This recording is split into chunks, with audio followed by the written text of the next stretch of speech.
What's going on, everyone? Charlie here, and I'm not sure, and I doubt that most people have even read this, so I'm going to go ahead and let you know what the RC Ventures letter to GameStop is all about, because it's a fundamental and important piece of documentation that is often forgotten. So I'm going to remind you and give you the rundown on the RC Ventures initial letter to GameStop that was sent in November of 2020. Look at all the numbers floating around. It's pretty neat. Pretty neat. See how one says a stock with an arrow going up? Yeah. To the moon, baby. Okay, so the letter. This was sent to the board of directors of GameStop on November 16th by RC Ventures.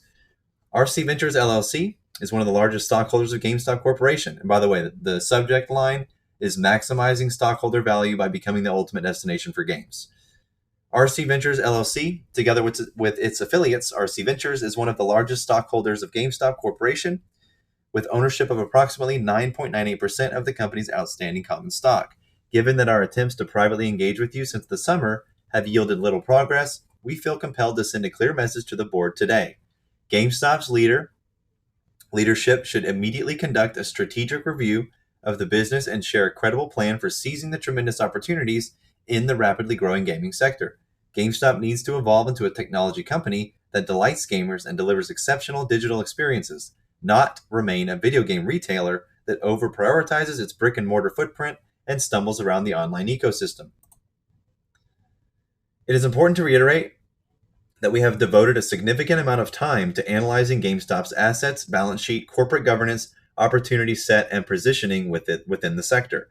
Our investment thesis was predicated upon a few core conclusions, including the gaming industry is experiencing explosive growth, with the global gaming market expected to be $174.9 billion this year, that was in 2020, and reach $217.9 billion by 2023. GameStop has valuable assets, including a strong brand with large customer base and 55 million power-up members. Despite GameStop losing substantial market share to forward-looking competitors, the company can still emerge as the market leader, an ultimate destination for gamers, if the board can set a credible strategy for capturing growth opportunities. That's a lot of growth, man. Just saying. We recognize that the board may feel it is insulated from stockholder scrutiny after adding new directors this past spring and seeing a recent stock price uptick, which only came on the heels of RC Ventures filing its 13D. He's like, that's because of me, you dumbass. We also understand you may expect that the new console cycle will at least temporarily appear to validate the company's adherence to an outdated business model that is over-dependent on brick-and-mortar sales. In our view, all of these assumptions are faulty and short-sighted. We urge the board to give right level of consideration to our assessment of GameStop's challenges, opportunities, and ideal path forward. Additional detail on all three of these points is included in this letter. GameStop's challenges stem from the internal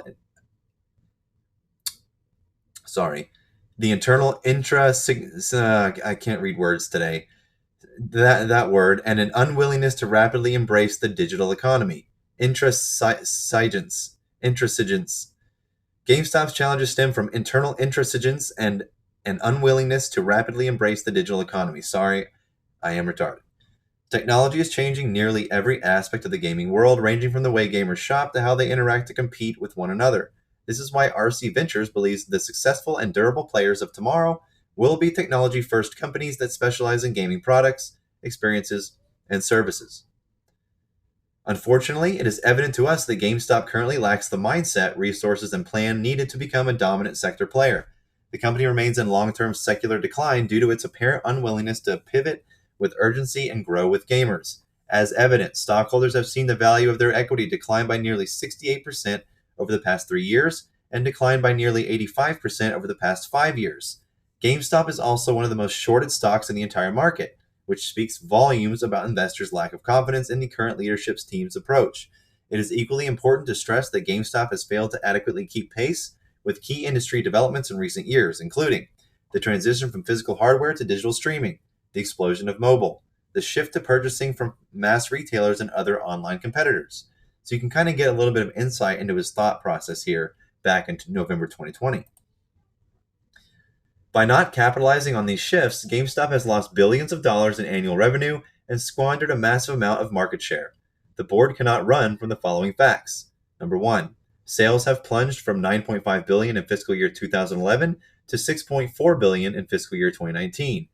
2. Annual EBITDA has dropped from 839 million in fiscal year 2011 before the last console cycle to only 111 million in fiscal year 2019. Net income has fallen off a cliff from 339 million in fiscal year 2011 to a staggering loss of 470 million in fiscal year 2019. In the two most recent quarters alone, the company has lost another $277 million. To add insult to injury for GameStop stockholders, the size of the global gaming market has grown by more than 2.5 times since the last console cycle. Although GameStop's e-commerce sales have increased significantly during the pandemic, annual revenues have declined by a staggering margin over time. The next console cycle's temporary sales bump is not only a justification for complacency and Glacial's transformation. GameStop's leadership must promptly pivot from a brick-and-mortar mindset to a technology-driven vision. RC Ventures understands that Chief Executive Officer George Sherman has substantial experience working for large brick-and-mortar retailers such as Advance Auto Parts, Best Buy, and Target. Regrettably, Mr. Sherman appears committed to a 20th century focus on physical stores and walk-in sales despite the transition to an always-on digital world. The continuation of the pandemic is only accelerating this transition and, in turn, requiring businesses to take bold steps to compete. Through our private conversations, we have explained to Mr. Sherman and the board that GameStop has the ability to pivot toward becoming a technology-driven business that excels in the gaming and digital experience worlds. But this pivot requires the type of strategic vision that has not yet taken hold in the C-suite or boardroom of the company. If GameStop takes practical steps to cut its excessive real estate costs and hire the right talent, it will have the resources to begin building a powerful e-commerce platform that provides competitive pricing, broad gaming, fast shipping, and a truly high-touch experience that excites and delights customers. This is the type of world-class infrastructure that was constructed at Chewy, which is worth multiples of GameStop's current market cap. Damn, get burned. There is no doubt in our minds that GameStop has the flexibility to evolve into a technology-driven sector leader. As you know, the company's average lease duration is approximately 24 months. Now is the time to identify duplicative, underperforming stores and plan to forego lease renewals. Non-core operations in Europe and Australia can be streamlined or sold in order to reduce losses and potentially generate cash. While the Australian market has shown signs of life, it is not nearly big or strong enough to offset the losses linked to the company's hundreds of stores across European nations. In addition, near-term increases in cash flow stemming from the console cycle can also help finance the future, provided the capital is not misallocated to risky initiatives. Taken together, these factors can fuel the necessary investments that GameStop could be making to delight and retain gamers well into the future. We will do it together, Dad. Yeah, get out of here, Gary. Taking the right steps in 2020 and 2021 can enable GameStop to own a bigger share of the market when estimated industry sales explode to more than $200 billion per year in 2023. We contend the company's sales should be growing at least in line with the market, not going in the opposite direction. Significantly, upgrading e-commerce can provide for greater revenue across larger gaming catalogs, digital content and community experiences, online trade-ins, streaming services, and esports. We urge GameStop to adopt the right roadmap to value creation now. RC Ventures hopes this letter provides the board with a clear sense of GameStop's addressable challenges and clear opportunities. We have stopped short of outlining a detailed turnaround plan in this correspondence because the onus is on the board and Mr. Sherman to do their jobs and productive and viable strategy. Because the on us is on the board and Mr. Sherman to do their job and produce a viable strategy. In this spirit, we urge you to quickly provide stockholders with a credible and publicly available roadmap for cost containment, prioritizing profitable retail locations and geographic markets, and building the e-commerce ecosystem gamers desire. Please be advised that RC Ventures is not interested in receiving a lone seat on GameStop's 10-member board. It is not enticing to become an isolated stockholder advocate on a board that has overlooked years of digital revenue opportunities and presided over massive value destruction without assuming full accountability. We want GameStop's leaders to do their jobs and implement a strategy for bringing the company into the 21st century. Sincerely, Brian Cohen, Managing Member, RC Ventures, LLC. Damn, Dad, that was beautiful.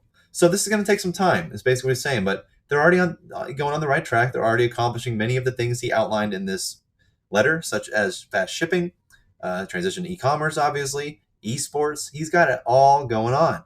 And he's using the capital opportunities at his disposal to make it happen, just like he said he would. So, with that being said, buckle up!